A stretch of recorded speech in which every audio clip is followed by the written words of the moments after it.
Hi, Heritage Primary. It's Mrs. Hoffman. I have a book to read to you today. It's called When Charlie McButton Lost Power. I read this book to my kids over a Zoom meeting last week and they really liked it. So I thought maybe I would read it to everyone. So here we go. When Charlie McButton Lost Power.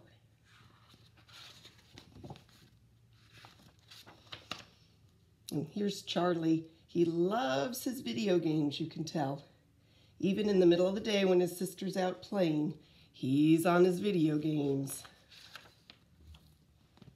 Charlie McButton had likes and like-nots.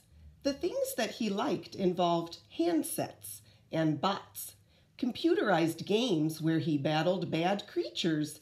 The things he liked not didn't have blow-up features. Then one day a thunderstorm blew into town and brought his tech empire tumbling down. A lightning bolt struck an electrical tower, and Charlie McButton, his whole world lost power. He looked left, he looked right, and his heart filled with dread. The TV, the lights, and his clock were all dead. He jumped to his feet, his lungs gasping for air. The room spun around, and he clung to his chair. He tried to cry help, but just managed to squeak.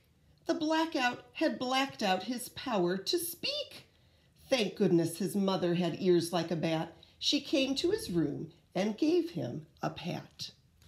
He's so worried he doesn't know what he's going to do if he doesn't have power. He can't play all of his video games. "Oh, Charlie," she said, picking up on his fears, "the lights will come back when the bad weather clears. You'll have to find something without plugs to play. Read a book, clean your room, sing a song, model clay."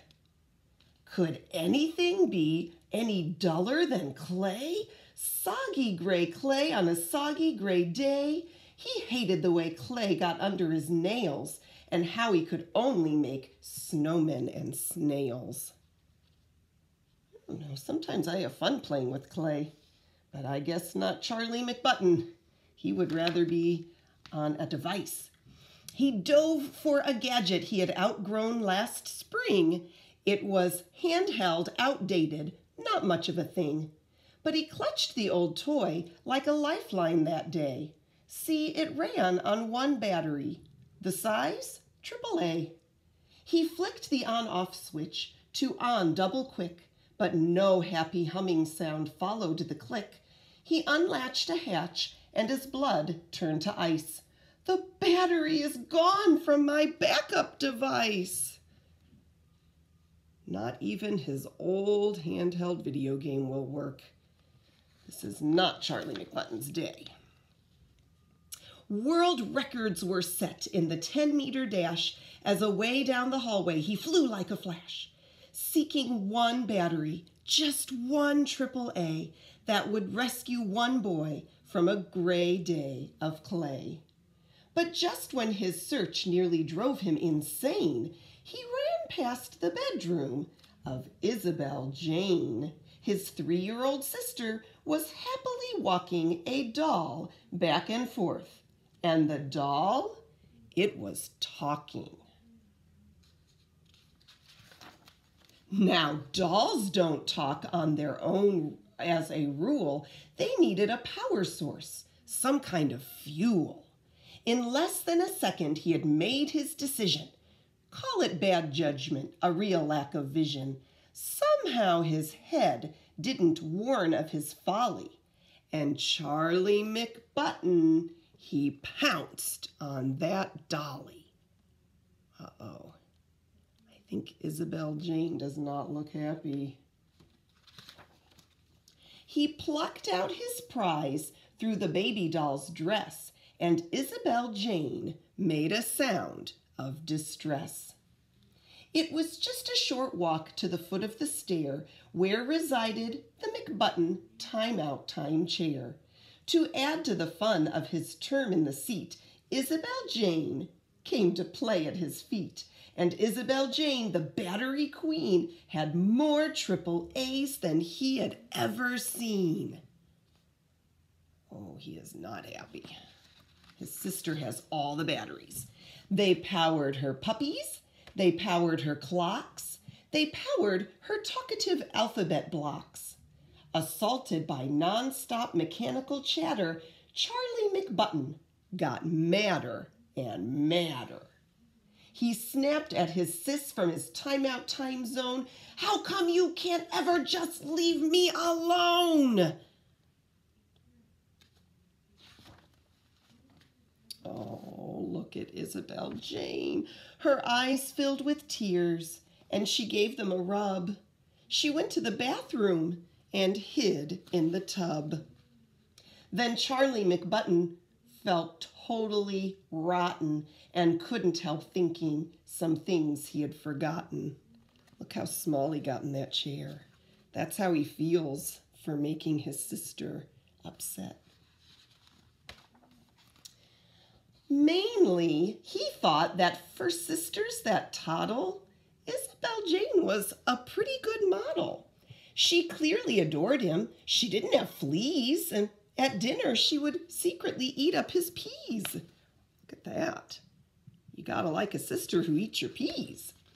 And sometimes, although he'd most hotly deny it, he liked to just sit there beside her in quiet, wrapped up in a blanket, watching TV, her head on his shoulders, her foot on his knee. Oh, they look so cute. He sat and he thought and he stared at the rain. When his time out was done, he found Isabel Jane. From the edge of the tub, she gave him a peek. So he said, "Hey, are we playing hide and go seek?" She was happy at once and ran into the hall, as she loved playing hide and go seek most of all. They took turns being it and counting to 10. They hid in the plants and the guinea pig pen. And when he found Isabel Jane in her quilt, they decided a big blanket fort should be built. Then the gloom made him think about dragons and spells. So Charlie became the great wizard McSmells. And Isabel Jane, who desired a role, magically changed to his faithful old troll.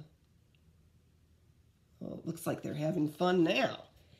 Between tracking down dragons and brewing up lizards and handling the day-to-day business of wizards, like forging his faithful old troll a new sword, Charlie McButton forgot to be bored. He's not bored anymore, and he's not on a device, is he? He's not on a computer. He's not on an iPad. He's actually having fun without any of that. At supper, they ate under real candlelight. The daytime had melted right into the night. And after they had all been asleep for 1 hour, the world came alive with a big surge of power. See, the lights came back on, but they had all gone to bed. And when the power comes back in the middle of the night, anything that you left on is going to come back on, isn't it? So in the middle of the night, everything turned on in the house. Oh, it's finally back, Charlie thought with a grin. Tomorrow I'll wake up and I can plug in. But another thought hit him. He couldn't explain. I might also find dragons with Isabel Jane. Wow, so even though the power came back on, he's thinking of playing with his sister the next day anyway, because he had some fun with her. I hope you enjoyed that story, and I hope maybe you're finding things to do that aren't on devices and going outside to play and maybe even playing with your brothers and sisters. I'll see you later. Bye.